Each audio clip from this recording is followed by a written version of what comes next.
What is up, all you real estate loving individuals? This is episode number 26 of the Real Estate Take podcast, and I'm your host, Wendell Butler. It's your go-to podcast with tons of information regarding the current real estate market, where you get various real estate professionals' current take on different areas of real estate. For today's guest, we have no other than Ben Carbone. Ben Carbone is a top producing multi-million-dollar agent licensed in Mass, Connecticut, and Rhode Island. Mass as in Massachusetts, of course, we just call it Mass. With successfully closing over $40 million of real estate under 3 years. Ben continuously delivers for his clients on all levels, both in commercial and residential. His level of enthusiasm, attention to detail, constant communication, and impressive negotiation skills is the reason he is in the top 1% of all agents in the market. Growing up in the northeast corner of Connecticut in a close-knit community, this was and still is a vital part of his life. With a strong background in investments, Ben personally owns a large multifamily portfolio of 36 units, diversified between Connecticut and Massachusetts. This gives Ben an inside edge of heightened perspective to better his services for his client. Ben specializes in working alongside investors who are looking to maximize their existing portfolios and those who are looking to start their multifamily journey. Ben is also a member of his alma mater's board of advisors at Nichols College, where the focus is on the community, providing time, treasure, and talent. Along with his service on the board, Ben prides himself in giving back to charitable causes every quarter. So let's welcome back Ben Carbone for the second time. Ben, how you doing? Hey, I'm great, Wendell. Happy to be back here. It's been a couple years since we got to chat back and forth on all things real estate, but I'm looking forward to diving deep with you. Thanks for the great intro. Absolutely. I mean, it's cool to have you back. I think on the first time we had you on, I was excited to have you back just because you can just tell when you talk to someone and have like the drive and see the drive of someone. It's exciting to see where they get to and just the journey. And now I can dive into that because from when we last spoke, I think you just got started with your license in real estate, and it's already been such a fast, 2 to 3 years, and you've done so much in such a fast time. So it's awesome that we get to dive into that and really just break it down and talk about it a little bit. Yeah, man. I think when we did the podcast, I might have been 6 or 8 months in, just closed a couple deals. I felt like the fire was under me. And now, as I was saying, tomorrow I'm actually going to be officially 3 years into being a licensed real estate agent. So it's crazy the upward trajectory that someone has when they put everything, all the chips on the table and just dive in head first and fall into high level of passion for what they do as a career, right? I love it day to day. I know that you do. We talk about it all the time on and off. And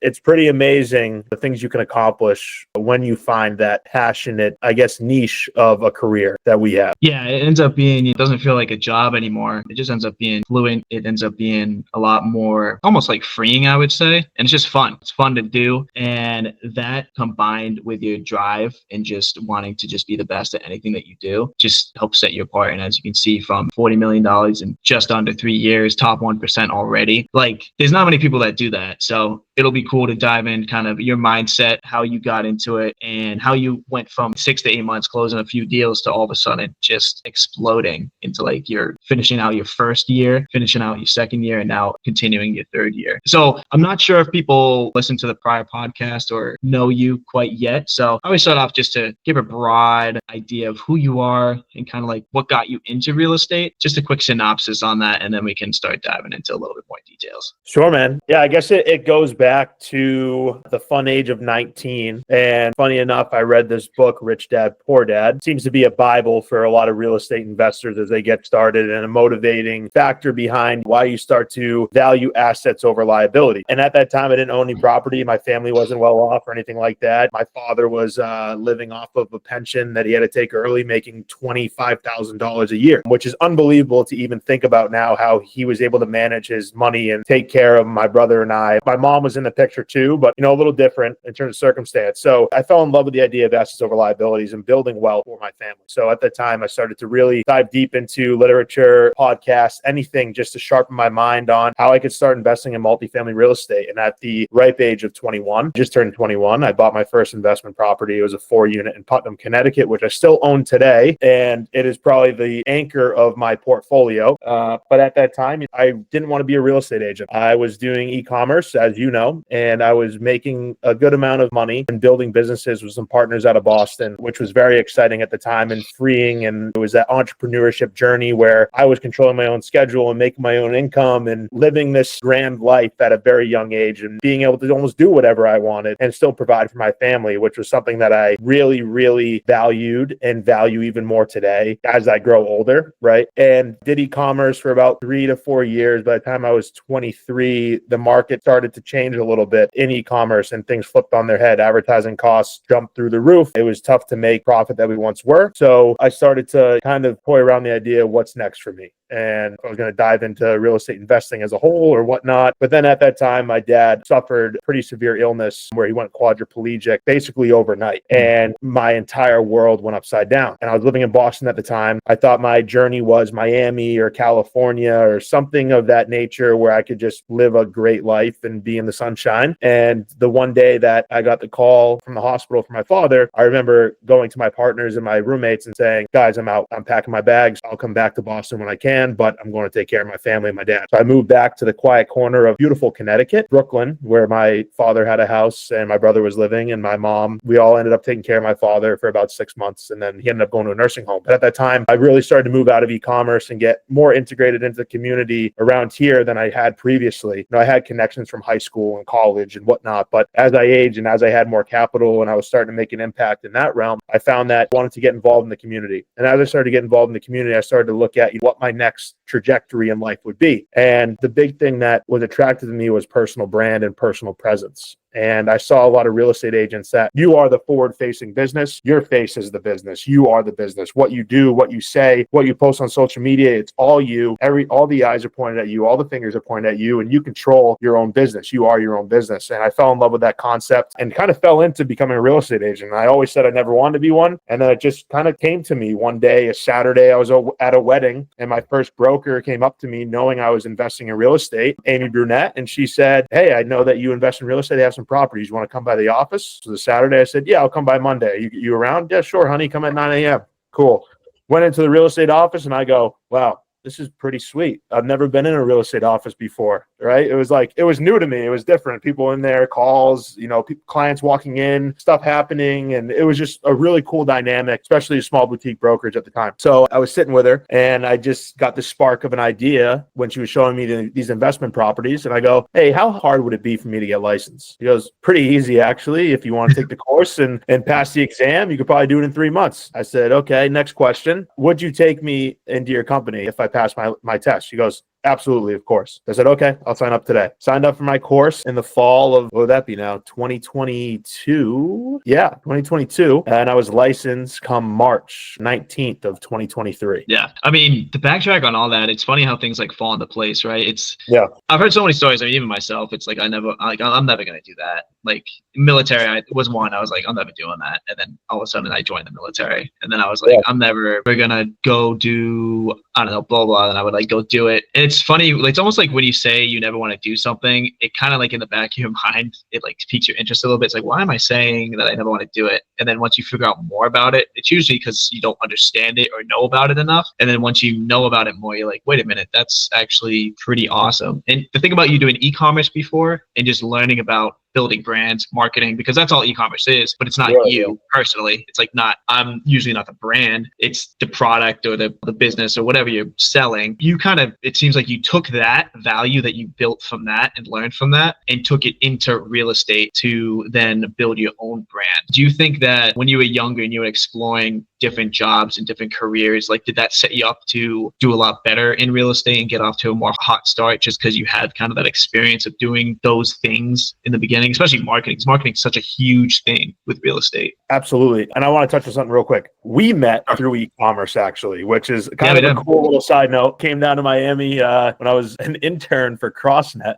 And we connected in Miami and Brickell, and then come full circle. We've done a ton of stuff together. So super, super cool. But absolutely, I think every job that I've had or something that I've done has made me the person and the professional I am today, right? Every opportunity that I took, every door that I opened, every door that got slammed in my face made me who I am today. And I look back at one of my first jobs working for my uncle, actually, in the auction business and fine art and antique delivery business. I really had to sharpen my communication skills, collecting cash from customers, delivering paintings to high-end, high-value clients and galleries. You got to be very precise and orderly in order to get your point across to these people. Not that I was selling them anything, but communication is a huge aspect as to what I do today. And then from there, e-commerce, right? I built a digital agency first where I was managing clients, and I had to sell my services to those clients, Facebook ads, Instagram ads, and sell those services, right? So I had to dig deep and figure out, okay, how can I position myself to this client in order to get a retainer on a monthly basis? And then from there, I rolled into building brands. And what does that take? It takes all the skills of marketing and managing logistics and managing finances and income, which I do today when I sell real estate or I market myself to clients or I'm on a listing appointment or managing my own properties, right? There's all these logistics and systems that you have to put in place in order to be efficient. Otherwise, you're not going to collect rent monthly. You're not going to get listings. You're not going to be able to sell property or position yourself in the marketplace to take market share. So I think that the accumulation of everything that I've done and everything that I continue to do just sharpens my abilities and skills. And one big takeaway that if I can give the audience is become a lifelong learner of everything and anything. That's why I read books, why I listen to podcasts, why I want to jump on podcasts like this, because you might give me a golden nugget. I might think of something from your question that I haven't thought about in years, and then it propels me in another direction in my business. So taking opportunity and being open to new and exciting things, I think is super, super important. Yeah, I think too many people today, they get like an idea of something, like say, I want to be a real estate investor, and all they think about is like how to be a real estate investor. But if you start learning about how do I do things that make me a better overall person or have tools to make me better in real estate, which can be sales, it could be marketing, it can be customer service is huge. Like those three things, like if you get jobs, like say you're not ready to take a jump into real estate, but you get a job in sales to just at least make money to get towards that, you're building and you're learning as you're going, getting paid to do it, to then become a better real estate professional if that's what your goal is. And that's like something that I did too. It's like I got into ADP selling payroll because I knew that sales is everything in life. Like, believe it or not, people, sales is everything. You're selling yourself every single day. You go to the coffee shop, you see a girl that you think is cute or a guy that you think is cute. You got to sell yourself if you want to, right? You sell yourself relationships, you sell products that you sell in real estate, you sell, your brand, you try to sell houses, whatever. Everything is a sale. So like, I looked at it like, hey, I might as well just learn as much as I can to get paid to do it in sales. And one of the tougher jobs, which is selling payroll, which is like selling ice to an Eskimo. It's awful, but it is one of the best jobs to start with. And then I decided, hey, I'm going to go into mortgage lending because that's sales, but it's closer to real estate and it's closer to understanding a huge part of real estate. So like, it's interesting to hear your story because everybody thinks that real estate investors just kind of started that way, got into real estate immediately and took off, which some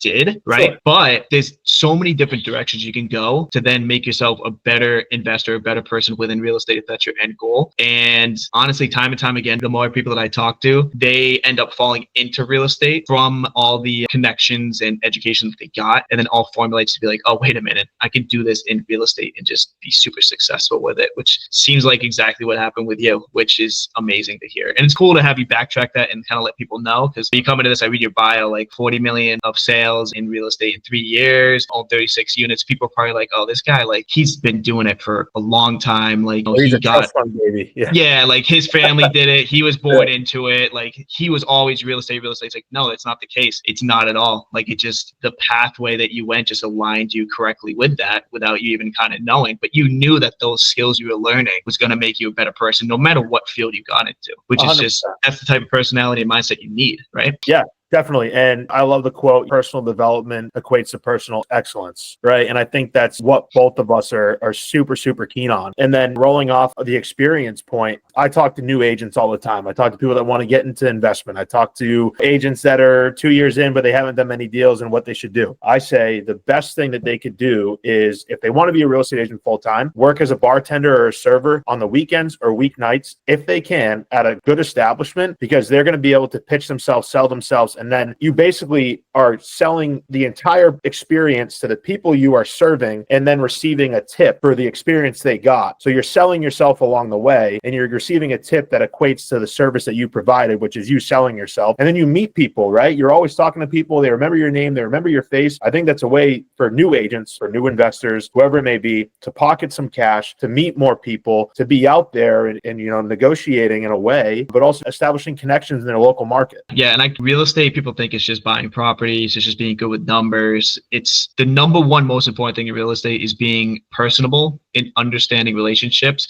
and being able to connect and relate with people. And just like you said with bartending, I think that is one of the best places to do it because you meet just a wide spread of people that come in. And if you can connect with every single one of them, no matter who they are, everybody's so different, that just sets you apart from so many other people. I think, I bartended in Miami too. I don't know if you were there when I was bartending, but I was bartending.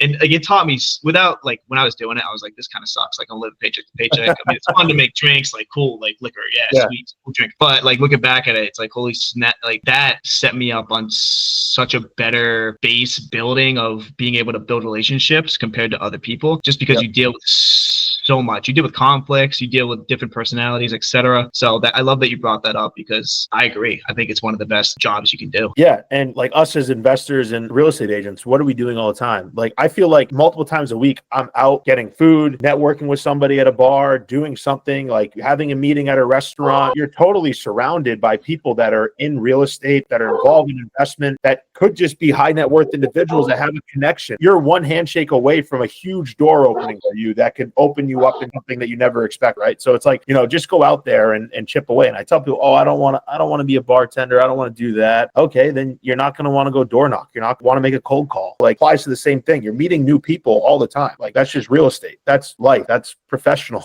It's what it is. Yeah, and I think the mindset of that, I don't want to do that stuff, it's that mindset of I want this now. And you can never if you have the mindset that I want it now, and if you don't get it now, then you just aren't happy or you don't want to do it.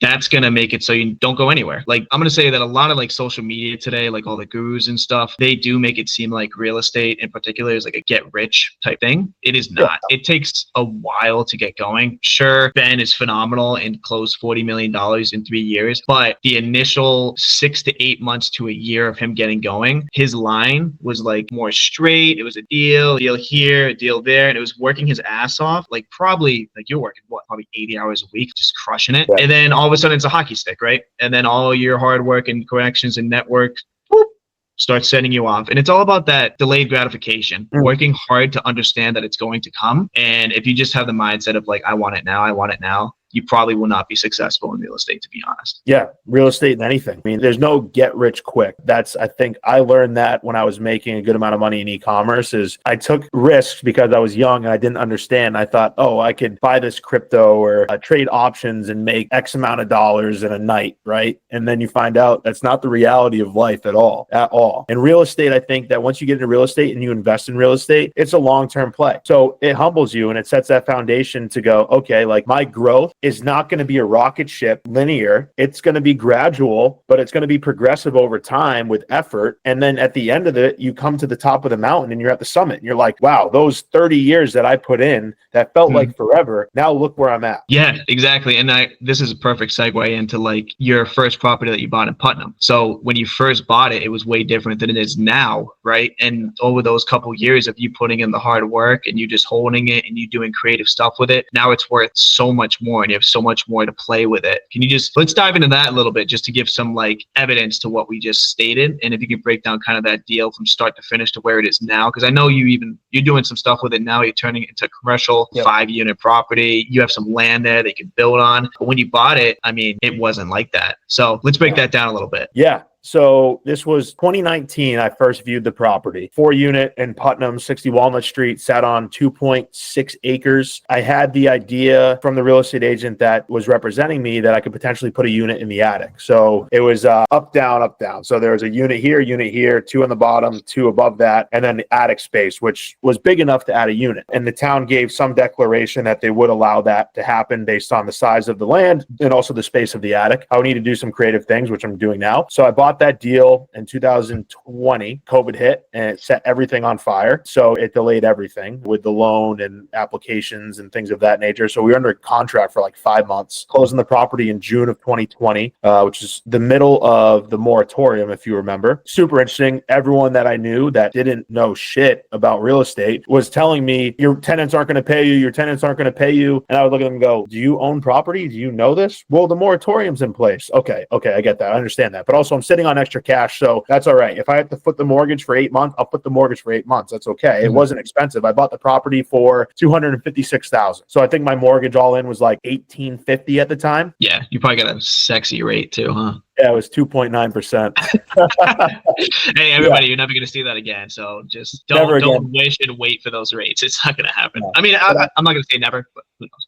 Yeah, but I gave up the rate. So I bought the property in 2020 for $256,000, a rate of 2.9%. Knew that there was a value add composition there. The units definitely needed a lot of work, and I had a gradual understanding as to what I would do for unit turns and increasing rents there and improvements to the property. So in the fall of 2020, I started my first unit turn. I ended up in August of this year turning all of my units over. So now all 4 units are completely renovated. Everything's to market rents. It's phenomenal. It's a cash cow. And I refinanced it and lost my 2.9% rate back in October of 2023. Of 2023. I refinanced it, cash out refi. It was worth $435 at the time. So in 3 years, I went from a purchase price $256 with some improvements to the property, some unit turns, to a value of $435. I cash out refi, pulled out $90,000, and then reinvested that into a 6-family in Southbridge. So I leveraged that equity, bought another asset, still had equity in that property, the first 4 unit. And now I just refinanced again to pull a construction loan on the property. I did that in December of this last year, 2024, to pull a construction loan on the property to build out the 5th unit. So now I'm going from a 4-unit residential property to a 5-unit commercial property, which drastically increases the value. So progression, right? 2020, I went from 256, 2023, 435, to now the end value after I finish this renovation next month will be 630. Oh yeah. So 2.5 times my initial investment, and my out of pocket over that time frame has probably been $50,000 to $60,000. Yeah, and it was probably $50,000 to $60,000 in the beginning, right? So like you almost got it back from the refinances, right? In a way, right. And then you can just put it back into other deals, right? Yeah, and I bought that as a house hack, so I put about $25,000 down initially, and then I improved the property over time. So I probably put like another 35 into it through unit turns, and then just the refinances was a recapture, but I didn't pay any taxes on it because when you refinance a loan, you basically free money. And then so I would say at that property, I'm probably out of pocket anywhere from like $55,000 to $70,000. Yeah, but what an investment and return there, and like that just goes to show that's from 2020 you said until now, and it went from 250 to gonna be around 630. And the greatest thing that you did there is you turned it from a 4-family into a 5-unit. So now instead of just looking at like mostly sales comps and not looking at the NOI, now since it's a 5-unit, you can really look at the net operating income of the property because now it's technically commercial. So now it's really just, you treat it like a business. It's how much money is it producing, and you take the cap rate of the area and you see how much it's worth. And now when you start having the rent slowly increase over time, it's just going to astronomically increase the worth of your property on top of the already appreciation that you're normally going to get with the market. So that's just a beautiful example of, even if it's a short kind of time frame, which is 5 years, how you have took one property that was worth $250,000 and creatively made it, with a little help from COVID. Everybody got a little help from COVID, but still, either way, say no COVID and all, the property would still be worth around $500-something thousand without a doubt. Yeah, I would say. Yep. Yeah. And the cool thing is, and I remember looking back when I bought that property, I had a long-term vision for the property. I always said this is a 5 to 10 year plan, and the 5 to 10 year plan encapsulated building that 5th unit in the attic, and then eventually building 6 more units on the property because of the area square footage of the land. About 110,000 square feet total of property up there. They allow 1 dwelling per 10,000 square feet. So I'm able to put 11 units total on that parcel. And right now I'll have 5 once we complete this and get the CO. So I can build another 6 units ground up eventually. And I'm already 5 years into that 5 to 10 year plan. And I think I'm really hitting those targets properly. And don't get me wrong, I almost sold the property a handful of times. I think you talked to me about it, and I was like, don't. Yes. I was like, don't sell it. Dude. The thing's a cash cow. Yeah.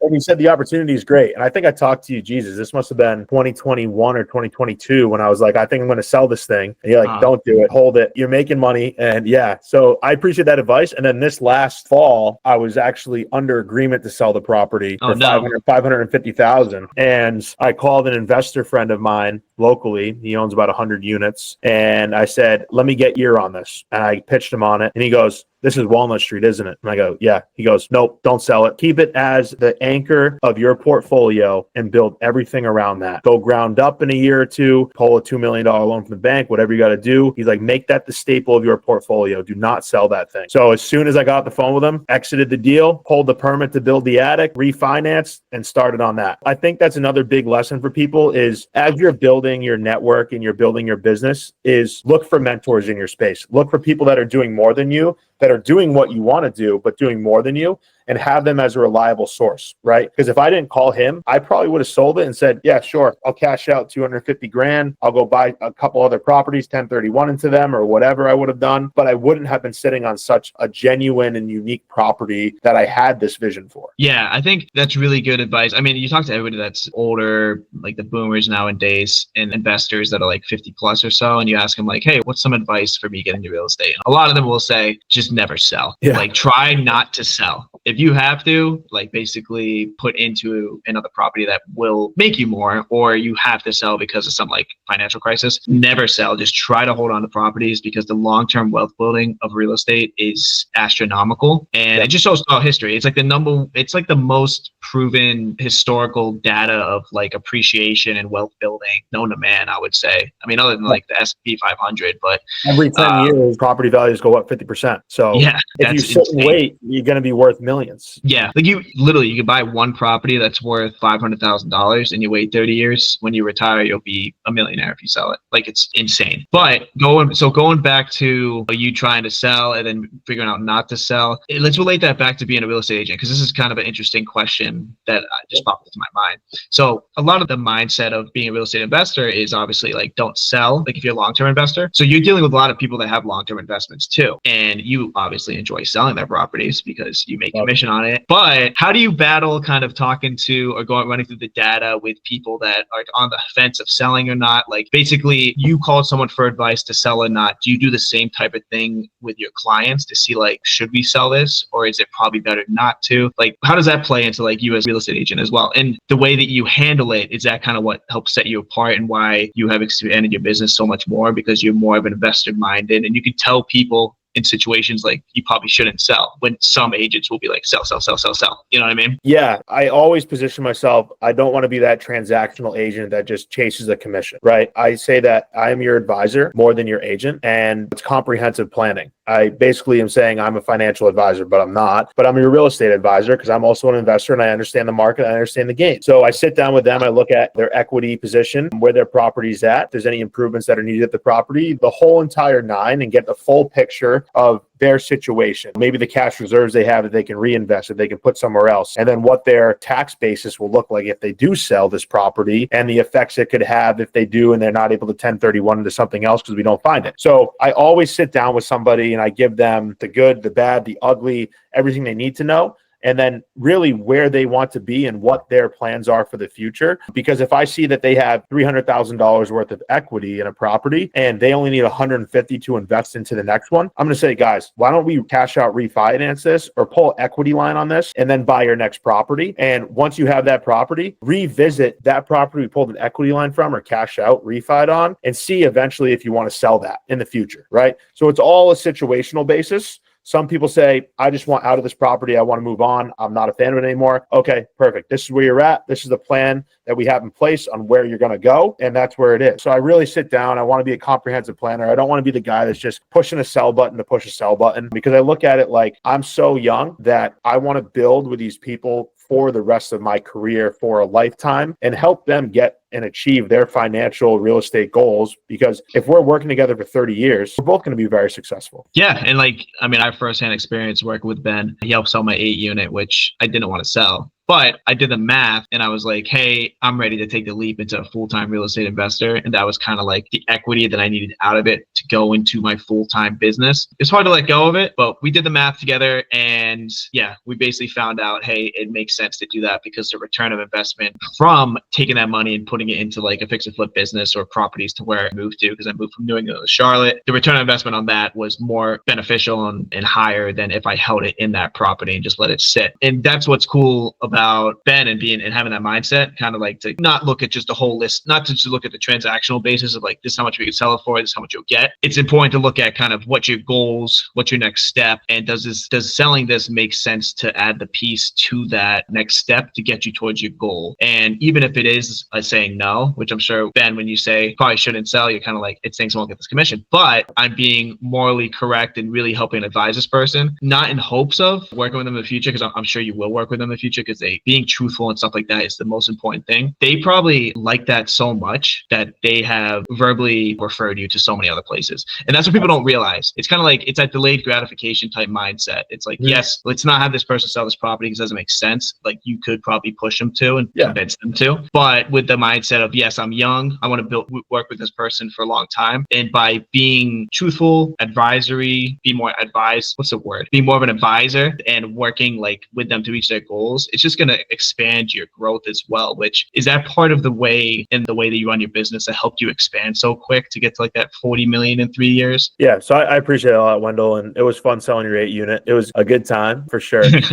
But yeah, over the course of 3 years, I really dove deep, and I always say it's relationships over transactions, because the more relationships you build, the more transactions you'll do. So I really dug deep in networking and cold calling. And when I cold call, it's not, hey, I want to buy your property cash. Hey, I want to sell this property for you. It's, hey, I understand that you own property in Lower Worcester County. I'm an investor myself, but I also work with investors. Why don't we go out for coffee and I want to hear your story and talk about what you got going on. And most people, it's like, it's not confrontational. They're very open to it. I'm going to buy them a coffee. We're going to hang out. I'm not saying, hey, so what do you got? You ready to sell this? I'm not like a used car salesman. I think that being genuine and being morally correct, like you say, and being brutally truthful and honest with people is what propelled me to where I am today. Because now people come to me and they know that I'm going to tell them, hey, don't sell.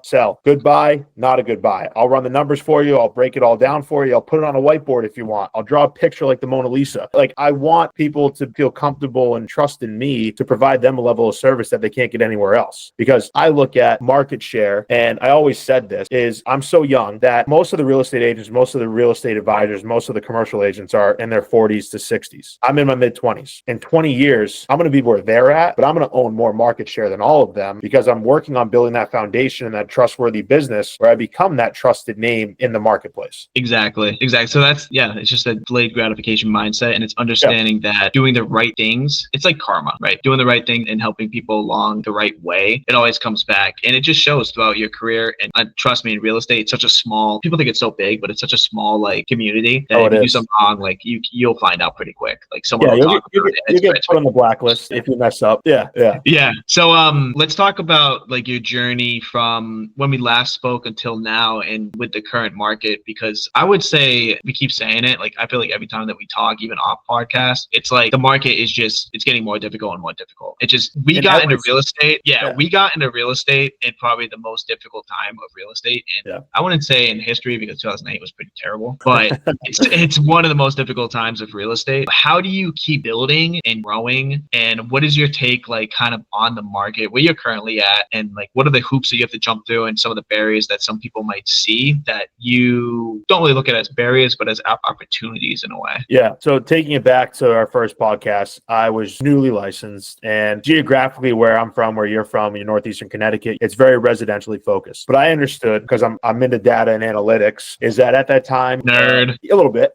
Nah, so am I. In my head is running constantly. But yeah, so like residential, right? Your mom, brother, sister, aunt, friend, they're going to buy one property every 5 to 7 years on average. But an investor that's very active is going to buy 1 to 5 properties every 1 to 2 years. And depending on how active they are, it could be more than that, right? I have investors that they bought 13 buildings with me last year, looking at buying another 14 this year. It's just the name of the game. So I wanted to position myself very early on into an investor focused agent where I knew that I could work with fewer people, but have a bigger business because these fewer people are more active than the residential side of real estate where it's your brother, cousin, sister, whatever, buying one property for 5 to 7 years. So you need to manage more transactions, more people, and deal with a lot more than just 5 investors that buy 5 properties a year. So that's where I position myself. And then from that moment until now, that's where my focus has really, really been. So my investor sphere, my investor circle has really, really grown.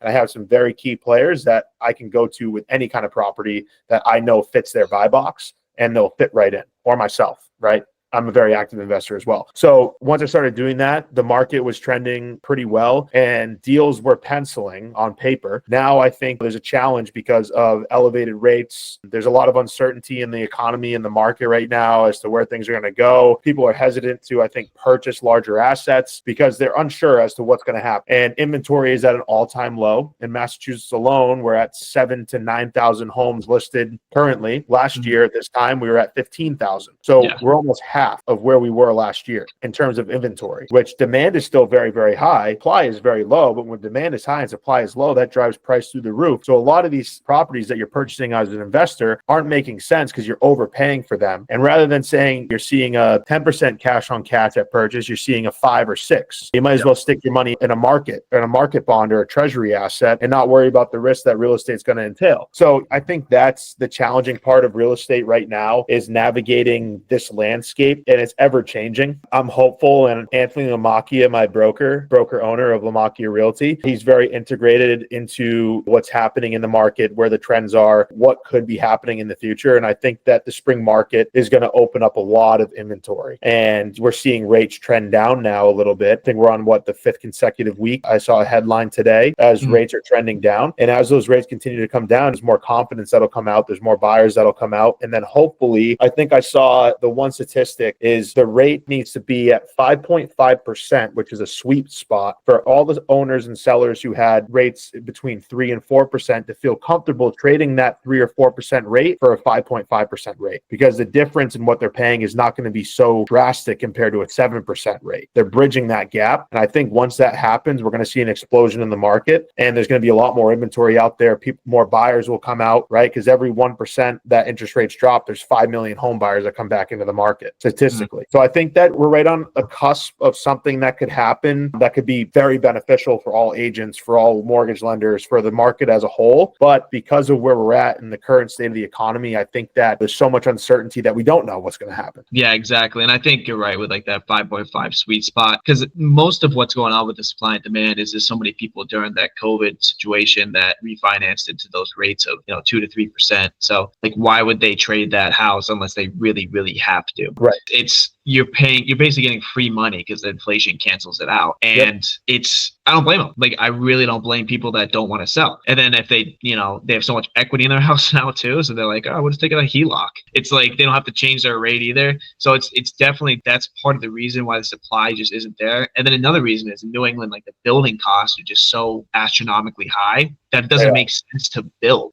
To build something, you almost break even or lose money unless you're building large apartment complexes where it makes a lot of sense because there's a lot of rental income coming in or something like that. So it's definitely a tough time, and it's been almost like this for 3 years ever since rates started going up. So it's been really tough, and it's very interesting to see people still having success in this market consistently. And it goes to show it's just all about being creative, finding different ways, building relationships, and finding new opportunities and being creative with it. And even some people, investors nowadays too, there's so many tax advantages as well. So they're going to buy stuff even with a high interest rate and at a high price because they might be so far along like in their real estate journey, that they just want to buy something that breaks even or even gets minimal cash flow of 5%, like cash on cash, because they want to cost seg it. And then they might be doing other active income on the side that they just want to cost seg and lower their tax rate there. So there's a ton of different areas that you can get creative with and start teaching people about that as well, which I'm sure you talk to investors like about that all the time too, like cost segging and saving taxes and way you can save on expenses, which is taxes. You're actually profiting. Yeah, and I think that's why, I mean, I've been licensed the last 3 years in the craziest markets that most people have seen in the last decade, right? There's a lot of uncertainty. There's a lot of things happening. It's very difficult. But I remember someone early on told me when I first got licensed pretty much is that if you can weather the most difficult markets, you'll be successful in any market and even more successful in the good markets. And I just continue to see that trend, right? I get better in the most difficult markets. That means when the markets become soft or easy, that I'm going to propel and my business is going to soar. And those clients that I serve are going to be even more successful than they are now. But I like what you said about investors always moving capital, because that's also where I was when I made that distinction between residential and investor-focused agent, is that I know that the market that we live in as investors never stops. There's always trading going on. There has to be upward movement. People have to trade assets to get into other assets. They have to free up capital to do something else with. They need to buy properties to save on taxes or buy properties for whatever reason they need to. But there's always movement happening in this market, and almost never does it trade off of news. I think that residential markets trade, not entirely, but the majority off of news. What's happening in the world? What's happening in the economy? What's happening with administrations coming into power? Where are rates? What's the Fed doing? Over here, it's mostly like local legislation that could affect investment, where you're going to invest based on what they're doing, like in Massachusetts or your state, or landlord regulation or tenant regulation, right? I don't think that when you buy commercially on a loan basis, that your rate is so much affected by the news. Yeah, and another thing too that viewers or people might not think well is residential loans are usually long-term. They're usually like 15 to 30-year loans. They give you 40-year loans sometimes now, which is insane. Commercial ones, yes, they're amortized at like 20, 25, 30, but they usually always have a balloon period of 3 to 5 years or so. So even if a ton of people refinance during like the COVID area of when the market was really low on interest rates and stuff, it's coming up to the point that investors that are holding those properties because they're having such great cash flow, to getting to the point they're going to have to refinance because the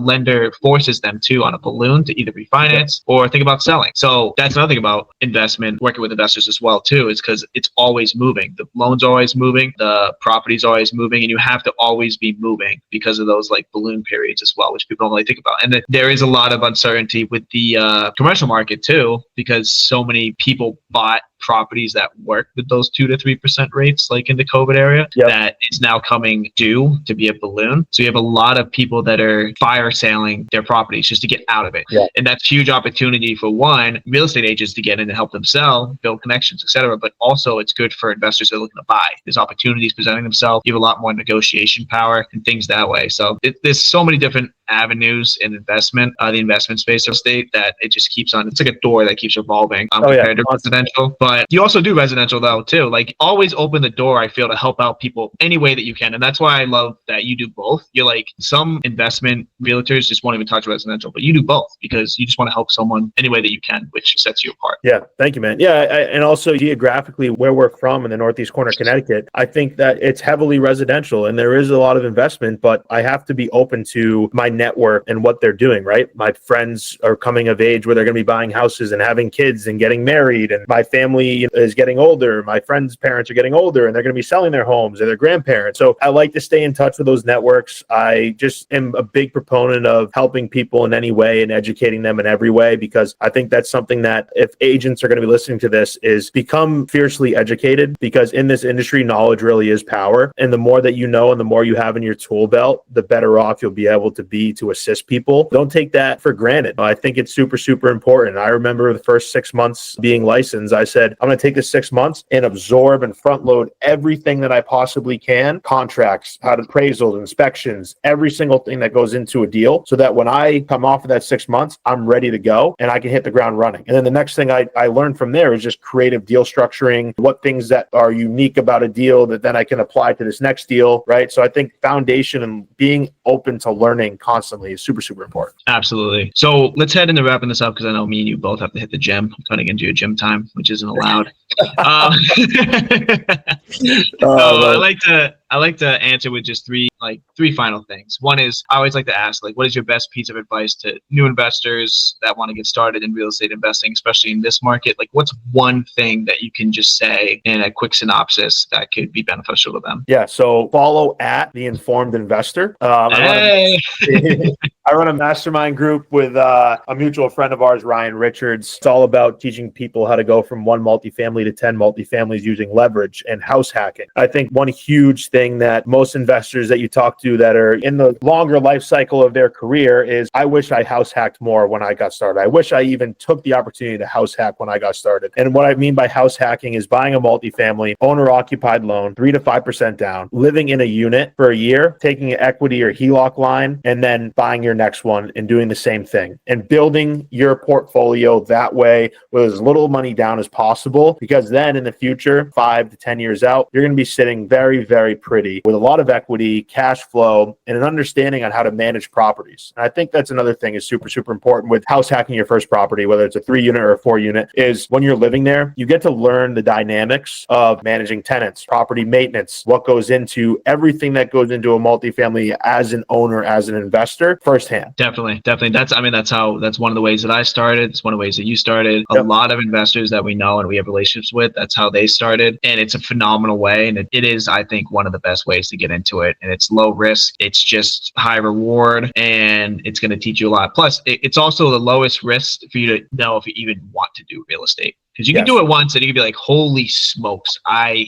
hate this. Instead of buying like an other multifamily or something yourself and managing it, you get to actually live in it and manage it. And it's a little bit, gives you a little taste. And then you can be like, oh, this is capital out of your pocket. Yep. You can utilize loans that lower down payments and stuff, which is fantastic. I mean, you can even break down even simpler, right? You could do not even a house hack. You can do a live and flip. You can live in a property, buy a single family home. You can rent out like a room to a friend, a brother, or sister. And then you can flip the property as you live there. You live there for a year, flip it, sell it. Pretty much all the profit that you make from that, because you live there for a year, is going to be tax free. And then I guarantee you, if you do that, you're going to get that check in your hand and you'll be like, wait a minute, this is tax free. It's going to be like maybe your salary. And you're going to be like, oh, snap, maybe I should get into real estate more. 100%. Yeah, it happens. All right. And then on to question number 2. I always like to ask you, I know you mentioned Rich Dad, Poor Dad as a book that you read, but any new books like podcasts, self-help books, anything like that you recommend that you've recently read that really helped you out that you can recommend? Yep, absolutely. So I am big on personal development, of course, and Tony Robbins has really been hitting home with me. There's a great audiobook. It's called Unleash the Power Within. I think it was one of his first books back in like 2008 or 2007, but you can find it on Spotify. It just really gets into the dynamic of transformational vocabulary and what you should be priming yourself with, and that inspirational talk that you have with yourself every single day, and positioning yourself for the future and understanding that your vision really creates your reality. So I love things like that. And then also something that Ryan and I have been really talking about and diving deep on as of lately, Ryan Richards, is Buy Back Your Time by Dan Martell. And it's just really showing you your true value and who you should be putting in place to allow yourself to make higher value decisions in your life, not only in business, and then giving back that time frame of, hey, like, okay, I'm doing these menial tasks of paperwork for 6 hours a day. Can I hire someone for $20, $30, $40 an hour that'll take care of all the paperwork for me, to offload it off of my plate so I can then go make more sales, enjoy time with my family, go on more vacations, whatever it may be that you want to do. I love his position on just setting a frame for you to think about your life, your career, and how to get more time back for yourself or make yourself more money. Yeah, and I have that book that's on my bedside table right now to read next. I'm finishing up another book, but I'm excited to dive into that because pursuit of wealth, money, advancing your career is great and all, but most people do it because of a certain why, which can be, spending more time with your loved ones, spending more time with your family, traveling, etc. You're never going to get to do that if you're doing all the little tasks yourself as you're building that wealth or money, whatever. And all of a sudden time flies by. Like me and Ben talking to each other on the podcast almost 3 years ago, to 3 years now, like time flew move by. True. And if you're just grinding with your head down and you're trying to make enough money to have that freedom, you're basically trading all that freedom that you could already have if you just delegated tasks better to get it as you're on your journey at the same time. Because the goal is to get freedom, but if you're spending the whole time chasing the next thing, is that really freedom? I don't know. It depends on your definition, I guess. But yeah, and something I think about that really hits home for me is I lost my father about a year and a half ago, but something I always valued was more so the stories of his life than the stories of his career. Now it always hits me like, am I going to be telling kids and my grandchildren about this multifamily deal that I did? No, I'm going to be telling them about my experience I had in Italy, the experience I had going to Mexico or Napa Valley, or my family's lake house that we spend summers at when we have this childhood parade, right? Like, all these memories, if you have your head down in one direction, you miss out on so much of life. So, I want to be able to tell my kids stories and my grandkids stories of more than just, oh, this is what my business looked like. How fucking boring is that? You know what I mean? Yeah. No, yeah. I love that. I love that. That's perfect. Perfectly well said. So just to close this out, I always leave the floor to you, just to tell the audience how to reach out to you with social media handles, if you run any meetups or you attend any meetups, if you can let them know that, charity events that you do, where to find you and contact you, etc. You can always yours. Sure. You guys can find me on pretty much all social media channels. Instagram is ben.carbone. Facebook, Benjamin Carbone or Ben Carbone. You'll realize the handsome face in the profile picture. You can email me, find me on Lamakia's real estate page. My bio is there. All my information is there as well. I host a mastermind called The Informed Investor with a good friend and colleague of mine, Ryan Richards, as I spoke about before. We hold in-person meetups. We actually have one April 1st coming up at the Flatbread Co. in Milford, Massachusetts. We do Zooms weekly with our mastermind group. We're going to continue that going into potentially Q3 of this year into Q4, opening it up for some more people to join. I go to some other investor meetups like Simplified Real Estate with Zach Gray and Andrew Freed in the Worcester County area. And then charities I'm involved in every single quarter. A colleague of mine, Brooke Coughlin, and we give back to a different cause every single quarter. We donate about $100 per transaction that we close to that cause. And then we hold 2 events every single year. In May, we'll hold a cornhole tournament, which will raise money for a young girl who's 9 years old named Autumn, who has Fanconi, which is a genetic disorder that, is involved with some pretty severe cancer. And then in the fall, winter months of Q4, we do a give back to veterans where we hold a 3-on-3 basketball tournament. Love that. Well, thank you for coming on, Ben. You guys reach out to Ben. He'll get back to you. I swear to God. He always gets back to me, which is cool. Absolutely. He likes me, at least. But I love you, man. Thanks for coming on, Ben. It's always a talk with you. I'm excited to talk to you again on this podcast probably in a few years, and suddenly you're going to be light years ahead that you are today, because the trajectory you're on is amazing. If anybody needs anything or has any questions, or just reach out to Ben. I'm sure he'll answer everything. And yeah, it was a pleasure having you on again, and thank you. Thank you, Dell. Appreciate you, man. Looking forward to the next one. All right. Peace out, everybody. All right. See you later.